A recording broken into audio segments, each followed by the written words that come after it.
Mga bossing, meron na po akong i-share sa inyo. Ang pagpasok ko dito sa social media, yung intention ko po rito is to share. May munting talento. Yung original na ako mismo yung meron. Yung mga pagtatanim mga bossing, marami pong mga panahon na nagkakamali ako. Kaya sinasabi ko po na wag natin gawin ito dahil mali po ito. Gawin natin ng ganito dahil tama po ito. At makaka-harvest tayo sa panahon ngayon, sa hirap ng buhay. At down na yung ekonomiya ng Pilipinas. Ang farming po mga bossing ay malaking tulong po talaga. Pag mahilig ka sa pagtatanim, pag-aalaga ng hayop, nagsitaasan na yung presyo lahat ng mga bilihin, pero dito sa bundok, pag masipag ka lang, makakain ka ng libre. Mahilig ka lang magtanim din sa paligid mo, halamang bunga, halamang ugat, at the same time, may meron pa tayong mga pwedeng ibebenta-benta. So nakakatulong po mga bossing, nasasalubong yung ating mga pangangailangan. Ang intention ko po, pagpasok ko dito sa social media, is to share my talent. Pangalawa na lang yung pera. Kasi kung mayroong manonood sa'yo, may magmamahal sa'yo, kung original ka talaga, wala kang tinatago, transparent yung ginagawa mo, imposibleng hindi ka mamahalin ng tao. Pero dito mga bossing, dapat po talagang may alam ka. Kasi kung papasok ka lang rito na parang flex-flex ka lang, or something, wala kang trademark, wala kang tinatawag nitong identity, hindi alam ng tao kung saan kanila ifa-follow. Pero sa akin, pagtatanim, siyempre mga bossing, farming is feeding the nation.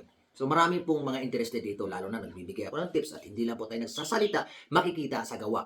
Maraming nagtatanong sa akin, dapat sa panahon ngayon practical na. Dapat magpo-promote na daw ako ng sugal. Mali daw yung mindset ko. Okay mga bossing, mali rin po ang mindset ninyo. Sa mga nagsasabi sa akin na mali yung mindset ko dahil hindi ako napo-promote ng sugal, hindi po yan ang intention ko mga bossing. Naaawa ako sa mga bata, mga estudyante na nanonood sa akin at nare-relate nila. Someday, baka out of 100, meron tayong may influence na kahit 30 man lang. So malaking bagay na po yung mga bossing. Ang farming po talaga mga boss ay malaking tulong sa isang tao. Kung talagang mahilig ka magtanim, mahilig ka mag-alaga ng hayop, isulong mo yan. Time will come, makakatulong po talaga mga bossing. Hindi lahat bili-bili na lang. Iasa mo sa bili-bili na lang. Maraming mga bata na walang muhang pa.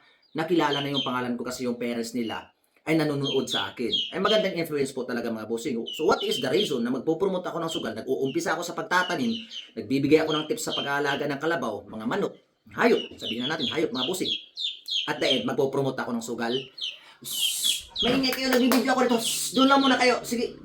Yung mga sisiyo ko mga bossing, naghihingi na ng kain. So, this is the reason kung bakit hindi ko po kayang mag-promote ng sugal. Pakinggan nyo po. Sino si Solomon? Si Solomon, mabait na tao, palagi siyang nagpa-pray. Kaya siya may truck at may sasakyan kasi binigyan siya ni Lord blessing sa kanya. Oh?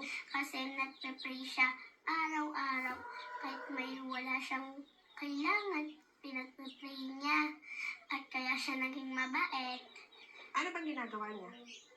Nagtatanim, tsaka wala siya pera, nag-pray na lang siya. Sana may truck and car siya, hindi blessing ni Lord binigay niya.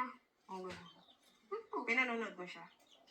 Panood mo, Mami. Oh, Kaya nakikita napapanood ko din. Oh.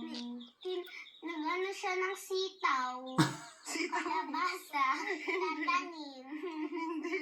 Tatanim siya sitaw. Kamoting kahoy, tsaka tubo. Kamoting kahoy tsaka tubo. Sugar Nagtatanim siya. Sugar team. Sugar team. At tsaka ano, yung mga alaga niya. Alaga niya, inaalagaan. Okay.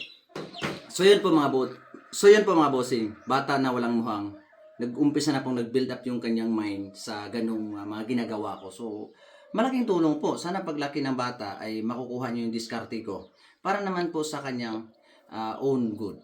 So yun po mga bossing, that's why hindi ko kaya mag-promote ng sugal. Okay.